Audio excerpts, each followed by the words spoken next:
Good afternoon. This is Marie from Mercy Med, and I've got a little medical minute today. We're going to talk about high blood pressure or blood pressure. Now, everybody usually has known about tires. We have tires on our cars and our bikes. And you know, one of the things that we monitor with our tires is we look at air pressure. We have devices that will let us know if we've got enough pressure within the inner tube, the right amount, or too much. Well, blood pressure is similar. Blood pressure tells us about how much force is going against the walls of our arteries. And we want to keep the pressure just right. Too little blood pressure, like say less than 90/60, would be like having an underinflated tire. And things that you can get with that is you might feel dizzy, and you might get pale and things like that. But on the other hand, uncontrolled blood pressure over time can cause dangers too.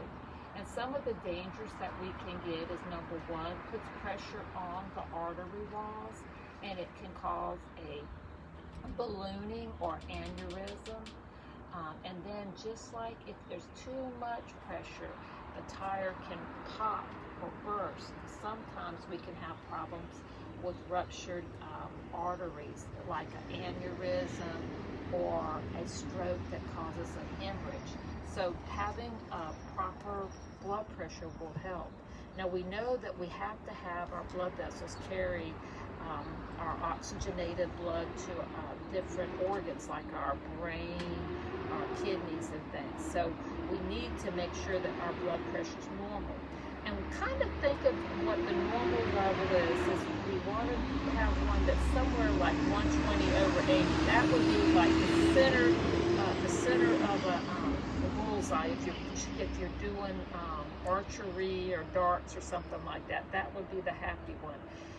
We got the outer rings that would be close but not quite there. Would be something like going 120 to 130/80 to 89.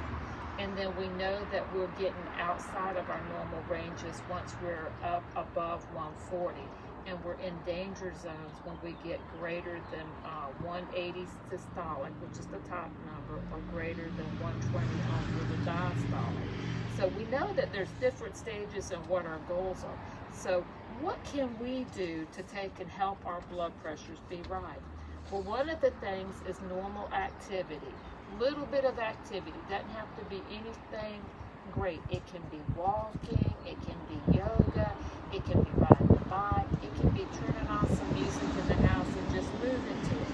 But regular activity most days of the week, and it does add up. If you can't do 30 minutes at once, do 5 few times a day and build up. Another thing we want to do is look at our labels and watch the amount of sodium or salt. And I have to tell you, it doesn't matter if it's the blue Morton's, if it's sea salt, it's all salt. And what happens with salt is you increase, you retain, or you don't let go of fluid. So you know sometimes if you eat something really salty, how you get those swollen fingers and feet. Well, that is what happened. It makes you have more volume, and the more volume you have in your bloodstream, the harder your heart has to work to press it out, and your blood pressure goes up. Another thing that can happen is if you drink a lot of caffeine, and caffeine can come in a lot of sources. It can be in our coffee, our caffeinated teas, sodas, even a little chocolate. It's not that you can never have it, but if you do lots of amounts, it's going to make us go through that fight or flight, which is going to make our heart rates go up and our blood pressures go up. So limiting caffeine will also help. Another thing that will make blood pressures go up is alcohol. And what they usually will say is a fellow should not have more than 2 beverages in a day, and a female more than 1. And even if it could be less than daily would be best. Another cause or thing that can aid to high blood pressure is genes. We all have them. We've got a mom and a dad. They didn't know which ones they gave us. But if you look at your family history, you can see who had high blood pressure. And if most of your family member did, then that means you're going to have to work harder to keep yours down. The good news is we do have some things. We have medications that you can take, and there's a lot of different ones. And that's where you talk with your provider and you talk to them about what you can afford, what's worked, and trying to keep a log so you are consistent with taking them. If you're having trouble with the medication, talk to your provider, let them know. They can try different things. The biggest thing is having communication. Again, one of the biggest things that they'll talk about is reducing the sodium or salt. And a lot of people will say, oh doc, you've made my food taste bland. Well, I do have some ideas and a list of things that you can use that can bring some flavor back to your food without using the salt. And I'll leave this at the front. But one of the things they talk about is you can use some of the, some things like peppers and onions, a lot of the herbs. Mustards usually don't have as much in them. Turmeric, they've got sage and saffron. There's just a whole list of things that you can do.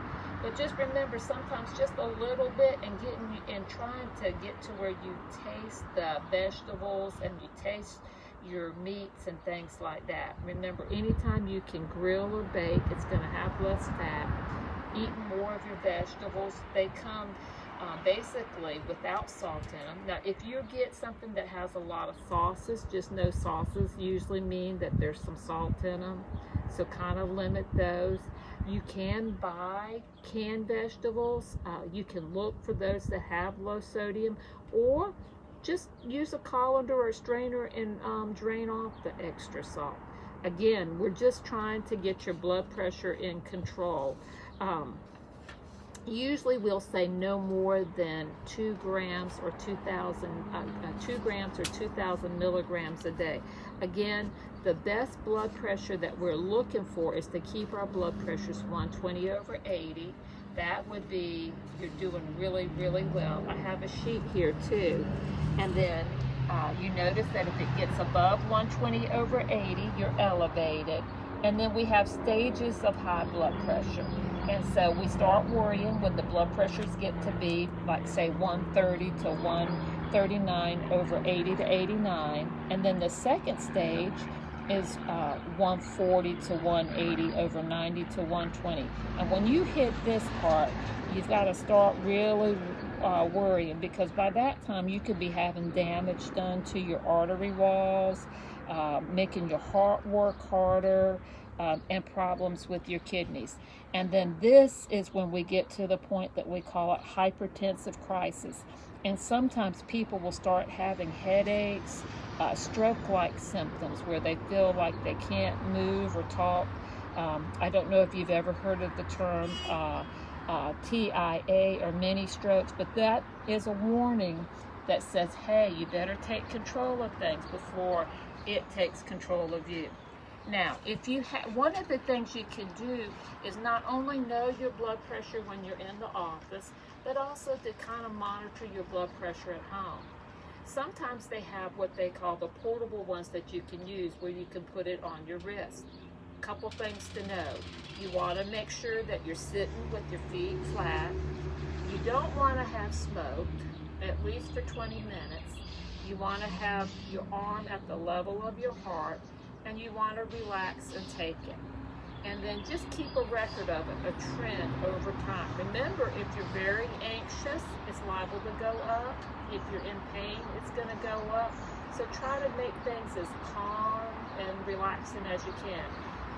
Also, when you're coming in for your appointment and you've been noticing your readings have been off, or your readings and the clinics are different, bring your monitor with you. Let's try it out and test both of them and see if they're correlating at that time or if there's a problem. Because sometimes things may not be calibrated just right.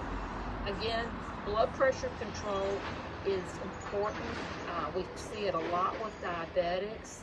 We see it a lot when we're overweight, heart failure patients, and sometimes that's the first signal that we have that our bodies need a little extra attention.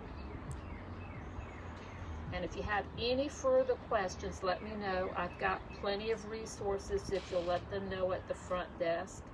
Also, I know that our dietitian, Jamie, has lots of ideas as way you can increase flavor without salt. We do have Keith, and it's coming up on the fresh vegetable seasons, and those are always good sources. And again, remember that sometimes the things that reduce stress, like chair yoga or moving, just anything like that will always help. And we're here to help you reach your goal.